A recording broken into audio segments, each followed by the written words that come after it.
What's going on, beautiful people? Welcome back to another amazing and impactful episode of the True Health Forever podcast, where we share our best life through the lens of holistic health. It's always a gamble with that, right? You never know what's going to happen. I'm your host, Truvel, creator of Black Wall Street, the board game. And as usual, I am honored to be with the beautiful, the smiling, the diamond-rific, the curl hair popping, the queen of travel herself. Please introduce yourself. What's up, beautiful party people? Yeah. My name is Sinclair, aka The Health Nerd, and excited to join you on this Saturday afternoon. Yes, took this a afternoon. long break on that. I know. What day is it? What time is it? It's just it's a whirlwind. All that. If you're watching live, watching on replay, go ahead and share this video right now. This is going to be, I think, a pretty good one, pretty historical, literally version of the podcast. Oh yeah. So as y'all know, maybe you don't, we just got back from Tulsa, Oklahoma. The home of Black Wall Street, the home of Greenwood, the home of Little Africa. A lot of really dope vibes. And I don't know why we kept getting this question, because it makes complete sense to me. But a lot of people were like, what are you doing in Tulsa? Why are you in Tulsa? Right. Why are y'all going to Tulsa? Right. It's like, do y'all not know we made a board game on that history? Right. So I feel like for us, it was almost like a mandatory Mando.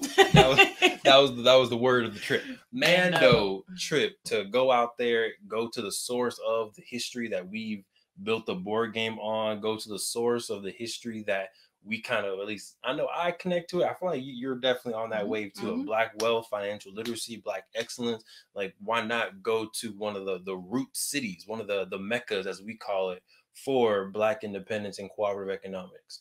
And we definitely suggest that all of y'all at some point travel to whatever your quote unquote Mecca, or as the Queen says, Meccas.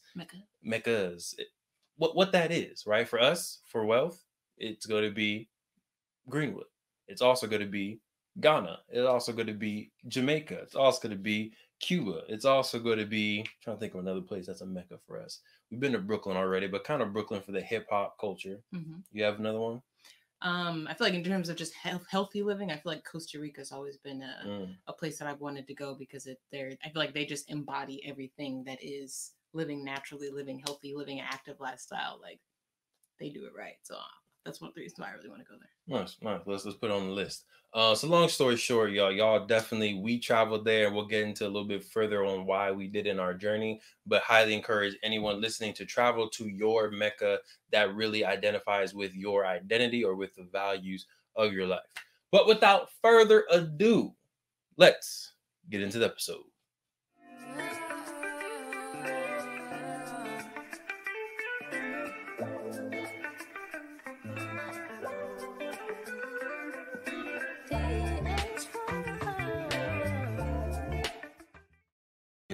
Get it. Oh, we back. All right, cool. Welcome back. Y'all know we just be dancing out here. So to answer the question, right, why did y'all go to Black Wall Street? If you don't know, if this is your first time interacting with the podcast, welcome. The first time interacting with the YouTube, welcome. But back in 2017, we created Black Wall Street, the board game. Shout out to the t-shirts. We out here. But the reason why we made it, and I don't know how deep into the backstory you want to get into, but quick backstory, because I just left Fluker's house actually this morning. It was dope. Yes. This man had a private chef up there. Like, we walked into his house. Private chef was, and he was like, "Oh yes, welcome. This is the private chef who'll be cooking for us today." We were all like, what? This was not on the agenda for today's meeting. He was like, yeah, I just went ahead.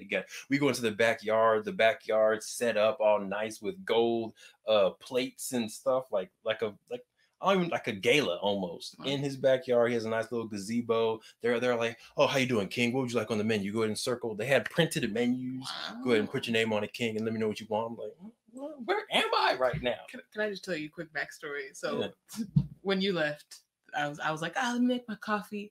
We got some donuts for dessert, so I had some leftover donuts. And I was like, oh, you know what? Let me make myself a little breakfast. breakfast here. And then I noticed you were gone, and I looked at the calendar. I was like, okay, he's at the retreat. They'll probably feed him there. I was like, well, let me make myself a little breakfast. So I chopped up a potato, made myself some little breakfast potatoes, had made some eggs, some fried eggs, and I was enjoying that. And I was like, oh man, what if they don't feed him? Maybe I should make some breakfast for my king too. 30 seconds later, I get a text with the pictures of what he ate. I said, I deserve this myself. Yeah, and I texted her like, I'm so sorry. Yes. I had no idea there's gonna be food here. I would have snuck you in something. But that was a very long-winded backstory to say that man, Fluke, hosts a summer camp, Village Nation summer camp. Every summer he brings kids from LA, Inland Empire, and we go up to Big Bear Uni Camp. The Queen's been there. Yep. You went there once, twice? Once. We want you back this year if you're willing. But at that camp, my first year was 2017. You have to create your camper name. And the point of that is to kind of remove yourself from the trauma, from the experiences that you may have in your household, in your neighborhood, and you're stepping into this environment with a name that you've chosen to empower yourself. So you can choose Queen, Health Nerd, you can choose Captain Lens, you can choose the name Black Wall Street, which was my name. But when I was there, none of the students knew about Black Wall Street. They were all like, oh, what does Black Wall Street mean? Is it the stock market? Is it the black version of the stock market of Wall Street? And it's like, no. And I explain it. None of them knew. So leaving the camp, I called the Queen and I was like, you know what, Queen? What do you think about a board game that's kind of like Monopoly, but that's built on the history of Tulsa Black Wall Street? And Queen, what did you say? That has to exist. Somebody has had to have thought of that. I was like, that's a great idea. But usually with a great idea, somebody has already thought of it. Right. So we did a little bit of research. We looked up literally like Black Monopoly, Black Wall Street games. And unfortunately, it was just a whole bunch of like real ignorance, a lot of stereotypes, baby mama drama, drugs, going to jail, gangs stuff. So it's like stuff that may be in our society, but in my opinion, isn't ingrained into our identities and our culture, and definitely not tapping into what Black Wall Street and Greenwood stood for. So we did our research. We put in the information as much as possible into a game. And then the next year we had 25 prototypes to be able to give to Fluke and to give to some of the students out there. So that was the inception of Black Wall Street in 2017, when it wasn't that popular. Right. There wasn't a whole bunch of different Instagrams and pages doing about Black Wall Street. There weren't a lot of events around it, but it was a point in history that we felt like should be told more often. And specifically, we were trying to solve kind of 3 problems at once with this board game. Number 1 was to help people know more about Black Wall Street. Right. We both learned about it in college. Right. So imagine, and that was just because we happened to take an AAS class. It wasn't a part of our majors. Most people don't take that class. So it's like, imagine how many people, and we even learned even further, we'll get to that later, how many people, even in Tulsa, don't know or were just learning about Black Wall Street. Facts. So we were like, all right, how can we teach people, and not even like teach people the whole history, but introduce them to the concept of Black Wall Street? Because everybody plays games. Everyone likes games. Almost every house has a Monopoly, has a Sorry, has a Scrabble. So it's like, why not slip in a little bit of Black culture while y'all are playing this game? So number 1 was increase the awareness of Tulsa Black Wall Street. Number 2 was increasing financial literacy, specifically within our young folks, within our families, period. So they start to know what's a sole proprietor, what's an LLC, what's a corporation, what are taxes, what are licenses, like all this stuff that you're gonna get introduced to within the game. And the third one is the 2053 projected wealth. You remember what it is? 0. It's an easy number to remember, right? So the 2053 median family income for Black American is projected to be 0 by the year 2053. And when we learned that, we were like, what? That's what they thinking about us right now? Like, as we're building out our family, we're getting our little kids situated. No, they're not here yet, but we still manifesting. Like, as we doing all that, you're saying our family median income is going to be 0. The people that we know is going to be 0. We're like, nah. We're not going to have that. So that's why there's a lot of education also packed into the rule book. on forming LLCs, on budgeting, on intellectual property, all that good stuff, also within the rule book. I say all of that, right, just to give you the context. This year was the 100th year anniversary, or the 100th year commemoration of the bombing and massacre of Tulsa Black Wall Street. There was no way we weren't going to be there. What? There was no way. Like, we built a board game on this history, right? We have a very deep-rooted passion in Black economics, in ownership, in health. Unfortunately, the health clinic that we were trying to visit wasn't open while we were out there. But a lot of the things that we're passionate in literally are in Greenwood, and especially when 100 years back in the day, we're in Greenwood. So there was no way, with what we believe in and the brand that we're building, we weren't going to be in town. Right. That's why we were there. Right? That was a very long-winded answer on why we were even there in the first place. Queen, please keep me on track. Yes. Because I'm very excited to share some of the things that we were able to do, but I want to stay on track because we're trying to keep these podcasts to 45 minutes and I talk. So Queen, tell me what's next. Let's talk about some highlights. Let's go over some highlights. Let's talk about some highlights. All right. There's a lot of highlights for sure. Number one, go ahead. Let's talk about the tour with Mr. Terry. Okay, so we did have an amazing tour with Terry Backus from the Greenwood Chamber of Commerce. And I believe we have a video on there that's showing like how long Greenwood is and kind of showing the surrounding elements of it. And hopefully we can show that in a second. But boom. So right now, if you're watching on the screen, you're seeing how long Greenwood is. And this street right here is Greenwood Avenue. And it's literally a mile long.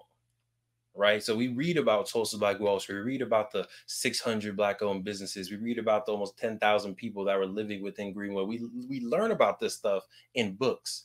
But then to be there, right, to get this tour from Terry, and Terry goes into like some deep details. We were on that tour for like 3 hours bro. And cut it short. And it was cut short, but we were out there walking. We got like our 14,000 steps in. So if you're in a step challenge, go ahead and go to Tulsa, get you a tour with Terry, and he got you. But learning the stuff, like just the little small details, I think was dope. And then in that specific instance, he was breaking down and physically showing us how right now, if you were to go to Greenwood, you see what they're kind of calling Black Wall Street is like a 2-block, not even like radius. It's like a little like two by 2 block, part of the city, and it's kind of wedged in between some train tracks and a freeway. And that's more about the history. I don't know if we're going to get into that later, but there's history about why it's kind of wedged in between those square blocks. But he was showing us, we walked way past that. We walked down towards where the video just showed, and he was showing us Black Wall Street went all the way from where it is right now, where basically where the train tracks start, all the way past the university, what's it called? Oklahoma State University campus. And it was, like you said, a mile long, 46 blocks. 46 blocks. So he was showing like, this is what used to exist, and this is what it looks like now. And it was crazy. Right. It's crazy to imagine that. Yeah. We'll get into a little bit more history, but what she was saying, there was the Frisco tracks. Right. And originally, even back in like the 1897, or more accurately, probably 1905, the Frisco tracks was like the main divider. When you think about redlining, the Frisco tracks was the main divider to show this is where white people can live in the downtown Tulsa in this area. And this is where the Black people, this is where the Native American indigenous people can live on the other side of the Frisco tracks. So that was one way. Then in like, I think the 80s, they said there was urban renewal, and they were like, we need to put freeways in here. We need a university in Tulsa. We need to do all this stuff to renew the city of Tulsa and add value. Now, the crazy part is, did they have to put it right there? No. There was tons of other land available that I'm sure they could have used, but the people put it right in the middle of Greenwood freeway over William Dreamland Theater. Right, which was rebuilt, and that's a business that's on the board game, and it literally cut Greenwood to where it's now just this 2-3 blocks. and they took it out of eminent domain, which we're not going to cover here, but that's when the city or whoever owns that land can just say, like, we need this land, so we're going to pay you X amount of dollars to leave, or we're just going to take it without paying you regardless. So yeah, that was also interesting because we know the history, we know, quote unquote, the history of the massacre and the history of the riots and the bombing and all of that. But I don't think they teach us the strategic moves that were done afterwards through eminent domain, through urban renewal, through gentrification to then repossess the land. So it was interesting to learn that stuff that was happening within the last 40, 50 years. Right. But these are trip highlights before we get go down a pathway. Number 2, what else was a highlight for us, Queen? You know, everywhere we go, we got to find the good food. Everywhere. This trip was really about, you know, learning the history, going to meet the people. But another part that we did want to make sure that we did was supporting the Black-owned businesses that are there weren't in Greenwood. Although there was one that we did that was in Greenwood, Wanda J's. Shout out to Wanda J's. We went there twice. But another restaurant that we supported was called Waffle That. Y'all should definitely go. I think we have a video on Waffle That in here. Definitely tap. Ooh, yeah, look at that. Ooh, chicken and waffles. And we're from Cali, we're from LA, so we got our Roscoe's out here. Look at the Queen's face. You already know it's about to go down. But they had the waffle in the cone. Their syrup is homemade Waffle That sauce. Just so sinful. Buttery. Just has some vanilla in it. It was good. Sinful. So if you're in Tulsa, Oklahoma, and maybe you're visiting Greenwood, like Waffle That, maybe a few miles away. It's in the north side of Tulsa. Definitely check out Waffle That. Dope folks. Roy is the owner. Dope dude. Young too. I don't know how old he was, but we were able to talk to him for a little bit. He's like our age, maybe 3 to 5 years older. Already has 2 locations. And that was an upgrade from the food truck. So it's cool to just see the progression there. That was inspiring. Oh yeah, it was inspiring. Like, okay, he can do it. He said he would, you know, if we needed some help learning how to do a restaurant, we can tap in with him. So check out Waffle That. Check out Wanda J's. Check out Oklahoma style barbecue. That was also pretty good. Get the sliced beef. Sliced beef is nice and juicy. Talking about. Okay, another highlight. And again, if you're just joining us, feel free to share this video with somebody. Make sure you like and subscribe. We're about to go through more highlights of the trip, historical, legendary moments. Queen. From our trip to Tulsa, Oklahoma, aka Black Wall Street, aka Greenwood, aka Little Africa. Another highlight was just meeting all of the local people. We met a lot of local Tulsans who were, you know, born and raised in Greenwood or in Tulsa. They're very excited about the game. Lots of excitement. So here we go. Let me talk to y'all real quick. Let me talk to y'all because I feel like y'all see the excitement side of Devon. I feel like I don't necessarily show the stressful side on the podcast too much. But your boy was stressed. Your boy was stressed going to Tulsa, right? And obviously there's the logistics of going to Tulsa.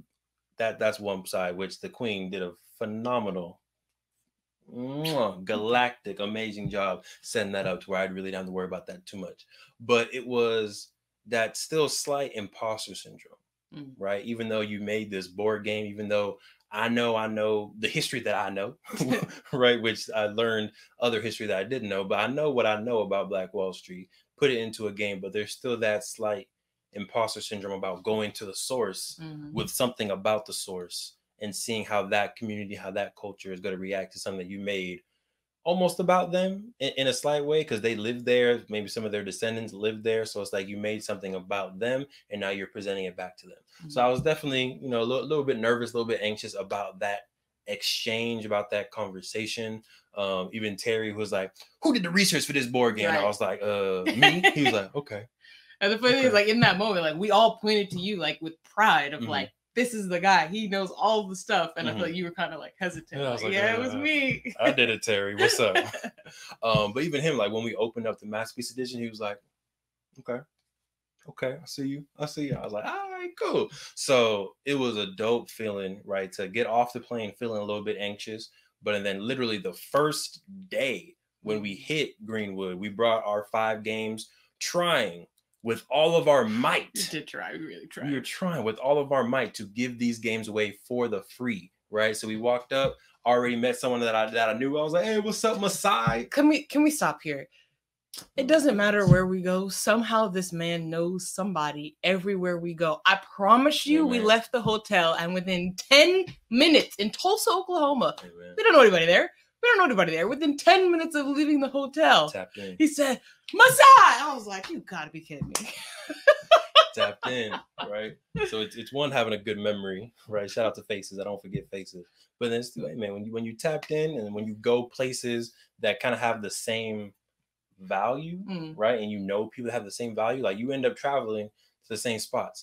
For instance, Kaisha, also over at Flukes, she's also going to Ghana. Oh, dope. And she was like, oh, tap in. I was like, where you going? She's like, last week. I was like, for sure, tap in. So long story short, when I think you know your values and you travel to other places that are value-based, you end up crossing with a lot of other people.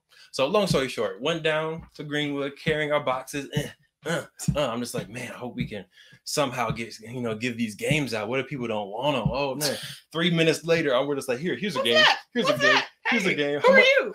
How much are they? Oh, they're free. No. How much are they? I want to pay you. No, they're free. Take them. No. I want to give you money. How much? And people just on the slide. Here you go. Here's some money. So long story short, a lot of people love the game, whether they were from Tulsa, whether they're visiting Tulsa. Got a lot of love, and it definitely filled my cup as we were going to the day. Made me feel more confident as people were like saying history about Tulsa, and I was like, oh yeah, I know that. Cool, I know that. I was still had the open mind to learn other things, but it was reassuring. It was affirming to know that the history that I know is respected, and the history that I do know, at least 90% of it was accurate. So that was dope. Yep. Do we have videos from people? I don't know about that. Just maybe a photo. Just a photo. Okay.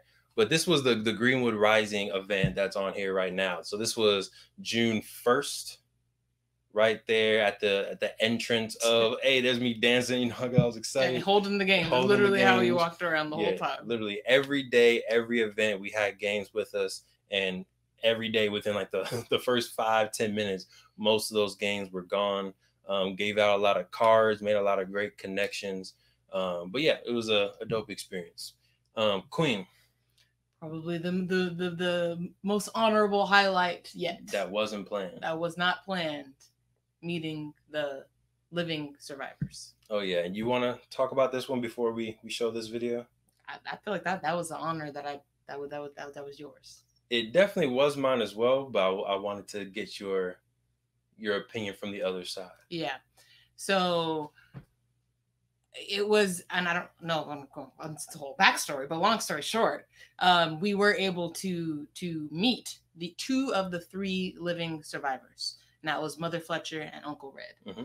And that was just totally unplanned. Like we did not, like we sit and we dream up things all the time. Literally all the time. And not once did we ever say like, man, it would be cool if we went to Tulsa and met the survivors. Like It wasn't even just in our radar. We did not think that was going to be something that happened, but we literally walked up and met 2 of the survivors. They were so welcoming. They were like, sit down, like let's talk. And you did get to show them the board game and just to see their reactions and how much they really appreciated being able to take the game and have one themselves, but that we created something off of their legacy was just it was kind of like one of those speechless moments where it was like, wow, like, and I think it was truly like, so at some point during the trip, I think it was in the museum, the Living Arts Museum, which is also dope if you want to go and check out. They have a lot of cool exhibits throughout the year. But I remember looking at an exhibit that was talking about it was talking about it from a point of view of a child. Mm-hmm. And it was basically describing just the traumatic experience of what happened during the massacre and being outside playing. And then all of a sudden seeing men with guns just walking down the street shooting people, and like how traumatic that would have been. There was another one for they were talking about a child studying for a test, and then all of a sudden seeing the black clouds and having to run for your life, and that like really like hit me of like, I'm an empathetic person, so being like trying to even put myself in that position, like I started getting very emotional. So it was like meeting someone who not only experienced that but lived through it and is now, you know, fighting for reparations, fighting for you know, just justice was very inspirational, but just very humbling experience of like, I literally can't imagine what you have gone through. Right. And the fact that you are still vibrant, still alive, like, yeah, it was just crazy. Right. And to your point, I think we see footage and we see movies of like people living in war zones, and it's usually outside of America. Like, Right. I think they do a very interesting job in Hollywood of usually showing these war zones in Middle Eastern countries, in African countries, in just places that aren't in America, but literally 1900s, like these are people who are living in American war zones, Right. people with, you know, bombs being dropped on them from airplanes, guns shooting, fires being set. And these were just little kids. Like all of the survivors were like 9, 7, 6 years old at that time living through that. And Uncle Red ended up, and he says this in his testimony, but he ended up after doing that still serving in the military. Yeah, crazy. Right. So it's crazy to think that the military did this to me and my family, but I'm still going to sacrifice my life for the rights of America and still enroll in the military regardless. So that takes a different level of selfishness for sure. So yeah, that was a huge highlight. To give you a little slight piece of the backstory on how this happened, because I think it's important, because I feel like people just assume that these opportunities are going to happen for you, but they don't see the ripples that led to the wave. Yeah, that was good. That Look, was you be dropping gems. As soon as I said it, you knew it. As soon as I said it, I was like, "Oh, that's fire!" I feel like, and that's when I don't think like luck, I think is not really a thing. No. It's like, with Nip, kind of like opportunity and preparation. Like when those meet, we prepared for this. Like we prepared for this, so that when the opportunity presents itself, you were able to meet them. Had we not prepared for that moment, that meeting would not have happened. Right. Yeah. So sorry. Go ahead. But the ripples that lead to the wave. Let's, I'm gonna say it again so we remember it. You use it on something. But had a meeting with a different group. And I got a meeting with that group because I had a meeting with another group, right? So the ripples, but I'll just, do 1 or 2 ripples before. Had a meeting with this homeschool network out in New York, small community, right? They have like 5 families that they're building with, but one of them is very adamant about Black wealth. They bought the board game, they played with their kids, and they were like, we want our neighborhood to have this. We want our neighborhood to know what the board game represents, and they should know the history of Black Wall Street. And they're like, we're doing this event. We would love for you to support. Now, again, no disrespect to the homeschooling community, but they said, they have 5 homeschooling people. They want board games. They were asking us for a sponsor. So they were asking for a lot of stuff. And I feel like most people from a business lens, right, pure business would have been like, I'm not sure if this is the opportunity for us. We're going to pass. Now, the Queen knows I operate sometimes out of fault, not as a business, right? Because I really love what we do, and I see the impact that the game, that learning about financial literacy early can have. So I'm always willing to help and make it work regardless. So it's usually not always the best business moves, but it works out either way, just like this worked out. So working with them, we agreed to certain things. And one of those people on the team happened to know and be connected with the survivors of Tulsa Massacre. They then gave me an email and was like, hey, we heard the survivors, right? Their team heard like, oh, hey, we hear you're going to be in Tulsa. Would love to connect with you. Here's the number of the person you should call. We're literally already on our way to the airport. We're in the airport when I make this phone call to Ike. Shout out to Ike, who's the grandson of Mama Fletcher. So I'm calling. I'm like, hey, what's up? We're going to be in Tulsa. He's like, hey, just let me know when you're here. Like when you're here, call me. Like our schedule is kind of all over the place. We're meeting with this person. We're meeting with this person. All people that are way above our pay grade, right? Mind you, all people way above our pay grade. But he's like, just call me when you're here and we can set it up. So we get there, we give a call. He comes down to the lobby. We do a nice little informal meeting. I show him the second edition. He was like, okay, that's cool. And this is to the Queen's point where opportunity meets preparation. Right. We brought the sample of the Masterpiece edition with us. Just in case, we brought a sample of the Masterpiece. I was like, this is the second edition. This is what's available right now. but I want to give you a sneak peek at the second edition. And I whipped that out. He was like, oh, this the one. This one right here is fire. And if y'all, I don't even have any more masterpiece editions. So I think I gave him a shipped off, hit the last sample to him. So he was like, oh yeah, this one right here is fire. I love this one. And that's the one that we ended up taking upstairs to actually show the survivors. So we're going to show that clip in a second. And the reaction that Mama Flexure has still rings in my head. It's still a beautiful reaction. I'm not going to spoil it for you, but we're going to show the video with some audio, and you'll be able to see how Mama Flexure reacted to it. Yeah. Put it on the bed. Oh yeah. Oh my. There you go. So you're going to be right there in the middle. In the middle. Yes, ma'am. Yes, ma'am. I'm going to show the king over there, okay? I'll be right back. I'll be right back. There you go. And your face going to be right there in the middle. Instead of Kobe Bryant's face, we're going to put your face. Okay. Is that okay with you? You can replace Kobe Bryant. You'll replace Kobe right there. There you go, Miss Banana. Oh, yes. There it is. So the fact that she was like, oh my, it's so beautiful. I was like, oh, well, Fletcher, thank you. And he was like, oh my gosh. Right. And they're both people that have definitely lived a life. They've seen a lot of stuff. So the fact that they were able to see this board game that we created out of their legacy, the story of Greenwood, and be impressed and have that reaction, it was a beautiful experience. So more to come about what we might, do to support their legacy and support their stuff. But that by far was a amazing highlight of the entire trip. Unplanned, very what's the word?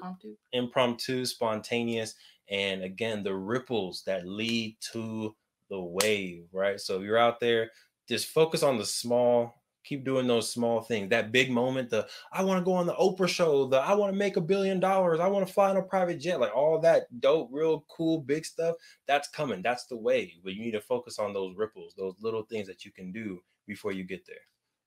And just to add on to that point, you don't always know that the ripple is going to lead to a wave. Deep. Right? So it's sometimes you just got to operate out of faith that Deep. Like if it feels good, if it's like, okay, I'm going to do this, then just do it. Because if you try to, because I know I'm a very calculative type of person. So I might be like, okay, I wonder like who's on this? Like, is there any possibility of getting leads from this? Blah, blah, blah. And it's like, if you operate in that way, you're probably going to miss out on some opportunities. Right. So not every time, you don't want to operate off of every impulse, but sometimes if it feels right, go for it. It doesn't always have to make sense, business sense. Right. And to your point, I don't know, I forgot what the exact quote was, but I feel like Elroy says this a lot, but mathematically, analytically, 1 + 1 = 2, right? That makes calculus sense.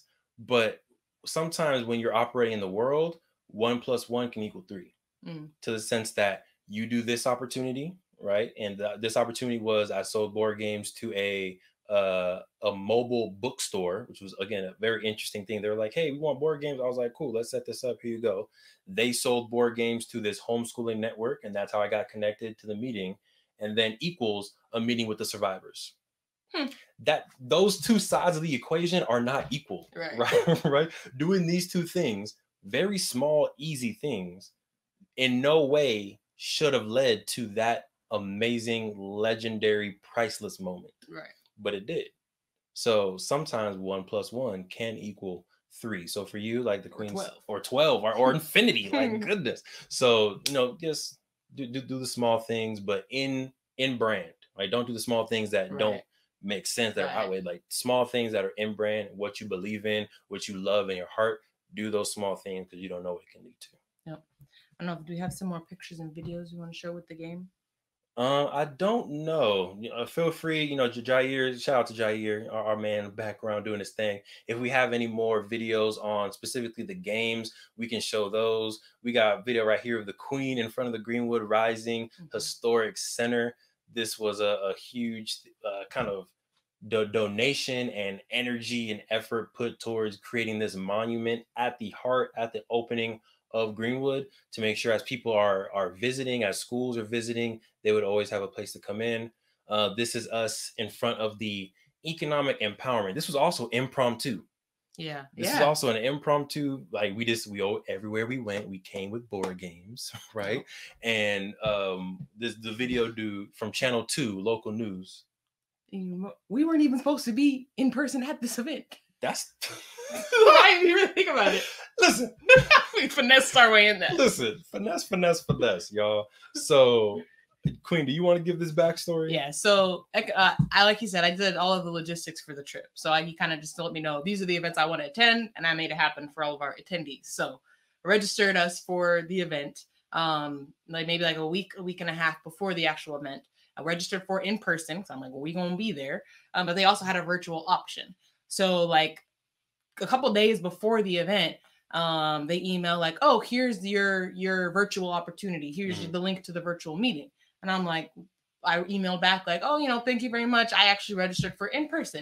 And they were like, oh, yes, I see that you did register for in person. And then like put the quote of the not guaranteed in parentheses. Like, oh, we're actually at capacity for COVID.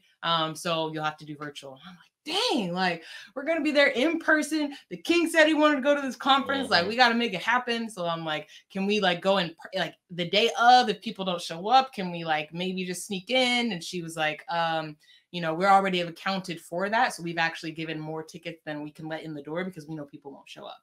So unfortunately not. I'm like, dang.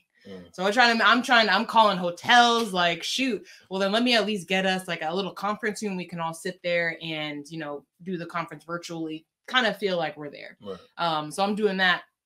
But the day of, we were kind of seeing that there was a whole nother discussion. Not nearly as many people as we thought were going to be there commemorating this event. There should have been thousands of people. Yeah. So we were like, let's just go try. And his dad actually went ahead of time and was like, I just showed him a confirmation email and I got in. So we were like, cool. So we go and I walk up there. I'm like, all right, let me play cool. Let me play cool. I'm like, oh, give them our names. And they're like, okay, and you were registered? And I was like, yes. Yes, I was. Not a lie. I was registered. True statement. For virtual. But like, oh yeah, we can't find we'll just print you up some badges. So I'm like, cool. And then like 20 minutes later, they were like, okay, so we're actually we're at capacity, so you'll have to wait and we'll just have to see. And so we're like, okay. And then just being nice to people. So we were talking to one of the ladies and finally she was just like, oh, you know what? You don't even need badges. Like, go on in. You're good. So we were like, cool. They were on a break, so we really weren't in a rush. But sitting there waiting for the badges because we weren't registered is when he was approached by this gentleman to Channel 2, local news. He was just like, what you got there? Yeah. Right. Because always at the board game. Right. And it says Black Wall Street, the board game on the side. He's like, what you got there? I was like, oh, this is Black Wall Street, the board game. We made this back in 2017.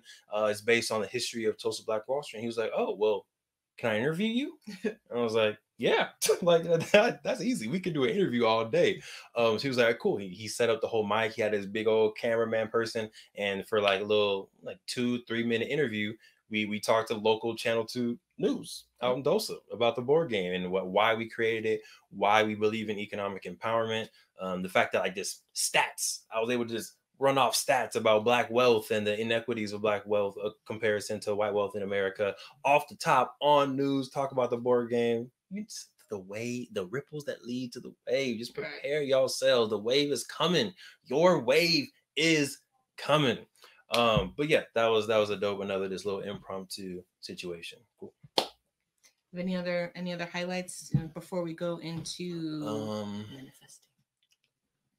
No, I think just overall it was like we talk about entrepreneurship, we talk about being, business owners on our own, and it was dope to have 5 solid days of being an entrepreneur. 5 solid days of having a full team. And I don't know if we talk about this later, but I'm already in the motion now, but having a full team dedicated to a mission, right? So the Queen was there doing all logistics. The fact that I didn't have to worry about any of that was really dope and definitely felt, saying top level, like, oh yeah, Queen, what's the schedule? All right, cool. Oh, you got my boarding pass? All right, cool. What I'm saying? Like, just be able to have all that was definitely cool. Daniel was there. Daniel Walker, shout out Daniel Walker. PhotoJet, definitely go ahead and follow them. But the fact that he was there, like taking photos, capturing, there was moments where like literally I was just moving and doing stuff. And I was like, dang, I wish we would have got that on camera. And I would look, and Daniel would be right there. Click, click, click, click, click, click, click, click. Video. He was on it. He was on it. There was even a time where it was at the Greenwood Rising dedication, and one of the descendants of the business owners on Greenwood was there, and she was talking. It was her and her son. I think it was Miss Gibbs. She was talking about her legacy and what the Gibbs family owns and all that cool stuff. And she had a little 12-year-old son. I was like, oh, you should give the 12-year-old son a board game. They walked off stage, did their thing. Daniel was like, oh, I'll be right back. I'm gonna go get a T-shirt. And I was like, all right, cool. Do you? I saw the Gibbs, and I was like, Daniel's gone. I don't want to interrupt him. He's getting a T-shirt for his dad. He's gonna do his thing. Let me just go. It's not gonna get on camera, but at least they'll get a game regardless. And I'm in the motion of handing them game, and literally Daniel was just right there, right behind me. Click, click, click. I was like, sir, how did you see that? He was like, hey, I keep my eyes open, bro. I keep my eyes open. So that was cool. My dad also came, so having him and being able to divide and conquer, and he was like, oh, Devon, you should talk to that person. I was like, ooh, but I have to talk to this person. Can we divide up? Can you talk to them and I talk to them? So then the fact that we were able to split up, and he was like, oh, my son has a board game. He does this. Here's our business card. So I think just having like a full team and being able to spread out, come back together, talk about things. The fact that people were like, oh yeah, we've heard about you before we even met them. Right. What was every that first day, it was a lot of showing people. Right. Every day after that, people knew. We would show somebody, or they'd be like, "Oh, is that the game? I heard somebody was talking about." Or, I was in this event and they was talking about the game. It was really cool. I feel like by the end, I feel like we're on this. He's humble, so he's not gonna say it. I'll say it. By the end, he was like, I'm a little minor celebrity in Tulsa. It was very cool. And he had his little entourage, because we was all walking. He had his camera. We all matching shirts. We all walking with him. So yeah, it was dope. And I feel like in honestly, like there was a lot of events that were canceled. It wasn't necessarily going how we thought, we planned, but everything that happened impromptu was way better than whatever would have happened planned, I'm sure.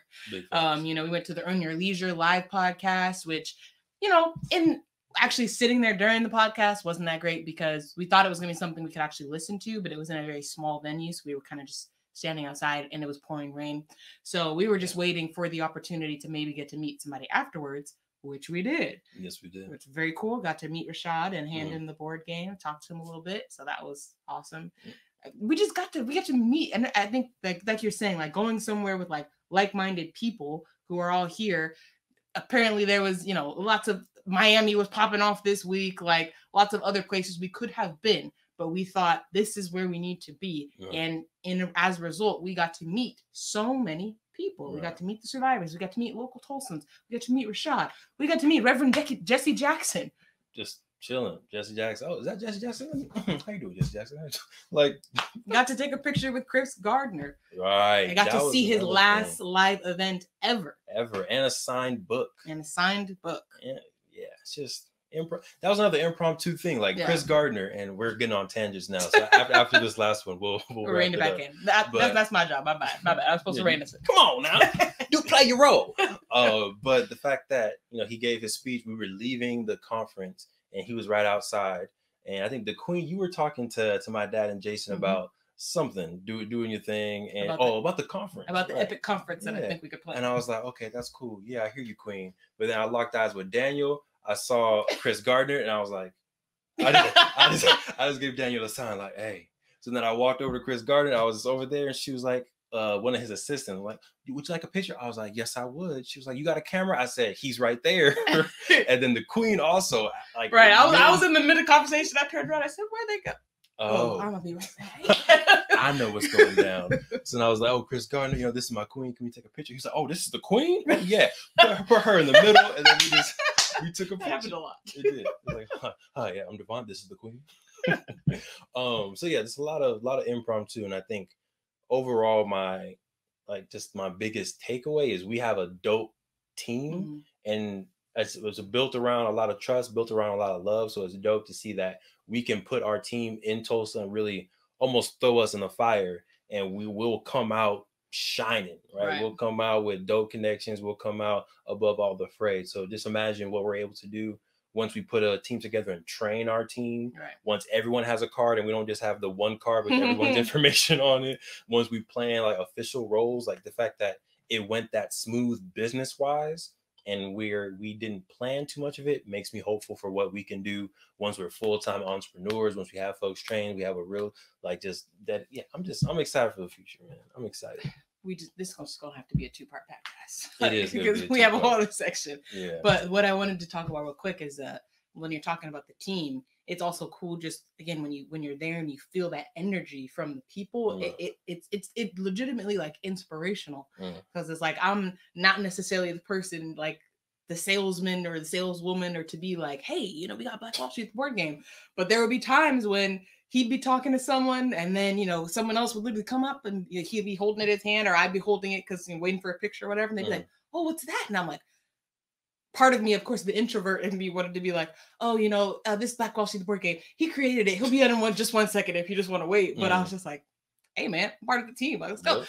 This is Black Wall Street board game. We created it. This is the creator, but here's the card, you know, and it's like you just everybody just kind of falls in line to play the part, to spread the message. And so that would happen to a lot too of like, at some point, I feel like at some point I looked around, we was all talking to someone different, you know, handing out different cards and stuff like that. Cause yeah, there was just, cause it's even that mindset of like, once other people start to look and see like, oh, what's all the commotion about? Like that happened too, that very first day. Go ahead. Yeah. Talk about the person that disrespected me. We got to get better. We got to get better. Talk about the person that disrespected me real quick. So when we first walked up, we got locals. This is when like the buzz started. So we had like a local that was interested in like, what's this? And so they're talking. We got the camera going, and so we're all just kind of standing around. Other people are starting to come up to see like, oh, what's this? What's that? And this woman comes up, and she's like, oh, what's going on here? Camera out already. She just walked up. She said, oh, who's he? And I said, oh, that's Devon Walker, creator of the Black Wall Street board game. I had one here. It's like, and she goes, oh, I thought he was an athlete, and walks away. I said, ma'am, just because he's not an athlete, you don't, first of all, you don't care no more to the point where now you're walking away. She said, oh, I thought he was an athlete. Right. Like, she walks away. She said, he looks like somebody. I was like, we do get that a lot. But the fact that you didn't care the minute it was not an athlete was a problem. Look, that just means, this would be my last two-parter before we probably wrap this up. But one, that means as a board gaming community, and yes, we do have a nice, dope community. I just randomly went to go visit. That's why I was almost late. Kickback specialist was doing something down at the park. So I went down over there. Shout out to Mac and Stephanie from the Kickback Specialist team. They do like live in-person staff bonding and relationship bonding type stuff. So that was a little dope event. But we have a community of Black game makers all across the nation. And what we need to do a better job at is making it sexy and making it cool. You know, because being an athlete is already, you know, cool, sexy, because you get all the money, you get to travel, you're on TV. And I feel like people want that energy, and that's why I was like, oh, is he an athlete? Let me capture this so I can share with my friends. Oh, look, I met this person. Right. How can we get that same energy around game makers? How can we get that same energy around educators, which I think EYL, Earn Your Leisure, is doing a good job at. The fact that people want to meet them, and they're just podcasters, they're educators, but it's still cool to be around that network. And that's kind of like, it was a little gut punch when the Queen told me that. I was like, dang, that's how you feel. But at the same time, it's like, all right, for sure. That means we got a little bit more work to do to make this work that we do sexy. Yeah. Which, you know what I'm saying? I can do that. You know what I'm talking about? But the last thing is also shout out to Jason, who was there with my dad. But if it wasn't for Jason coming, we would have had an Uber everywhere. Yeah. So the fact that he was there, again, kind of just the stars aligning. He was there, and there was a day where it was just pouring rain, and we were like, dang, we got to walk. He was like, no, we don't. I got a car. We were like, what? Right. You got a car? He was like, yeah, we can ride with me. Let's go. Big bet. Thanks. Right. Everyone playing their role, even people that we just met that day. He was cool with just driving us multiple places. And I feel like that probably would annoy me a little bit. So the fact that he was cool, he was like, yep, I'll drive you. We can go anywhere. Yeah, that was cool. And it saved us a little bit of change too. Yep. So do you want to, let's close with talking about the art of manifesting. That's how you want to close. How much time we got? What time is it? It's 2:49.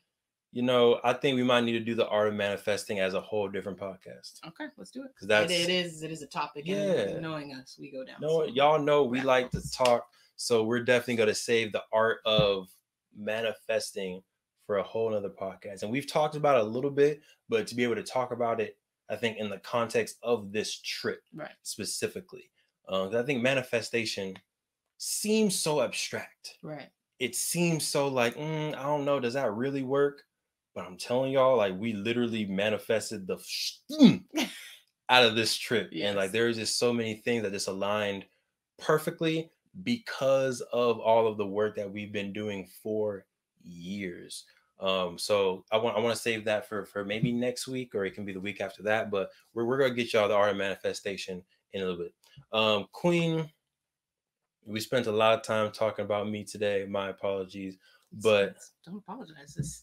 This is the balance we talk about with marriage. Like this was. I'm trying not to go on another whole rabbit hole. We got a few minutes. Okay, but there was a woman as well. Of course, her name's expecting Latoya me. Rose. Thank you, Latoya Shout Rose. out to Latoya Rose from Rose Tax Solutions. Yes. If you in Greenwood, or if you just need taxes, go ahead and connect. Yeah, no, she was dope, and she was spitting some wisdom for us right before we left, right before lunch at Miss Wanda J's restaurant. And she was basically talking about, like, you know, as the partner, you know, you need to make sure you find your role and you play your role. Mm-hmm. And so that, you know, we talked about that a lot afterwards. But long story short, I just wanted to all my couples out there that are owning businesses. You know, again, there's that time when it's going to be one person's time to shine, and you just kind of got to be there to support. And I promise you, there's no jealousy in my heart at all, because I'm just like, bruh, to see, because I know the work you put into this. And so just to see everything manifest and align was like, oh, I felt so proud of you this whole trip. Okay. Like, it was just oozing out of me. I was just like, oh, felt so proud just to be your partner, to be your wife. So I was just like, yeah. I was perfectly fine with, you know, to share the spotlight a little bit, but really it was yours. It was your spotlight, and I was holding it for you. I was like, yes, yes, this is the man, the myth, the legend. Just because I know all the work you put into this. So I was so happy to see everything align, and for you to get your cup filled, because you deserve that. Overflowing. You deserve that. So don't apologize. You never need to apologize. This podcast was about Black Wall Street, about all the work that you've been putting in, that I see, and that I'm proud of. Thanks, Queen. Hey. Appreciate it. I don't know what to say after that.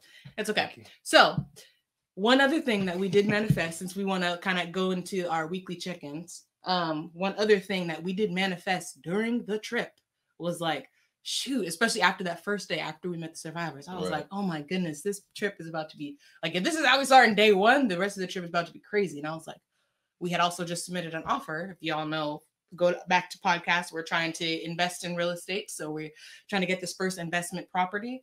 And so we had actually made an offer on Monday. So I was like, oh, imagine if our offer gets accepted, like that would just take this trip to the next level. Right.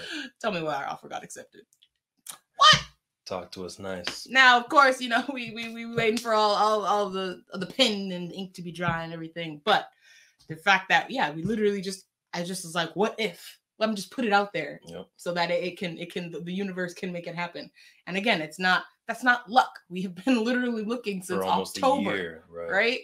And even before that, we had to get the LLC. So we've been basically a year of us preparing for that moment. So for that timing to happen, that it's happening during that week we're in Tulsa, we're already feeling the vibes, everything aligned, and it happened. And it was just like, oh, thank you.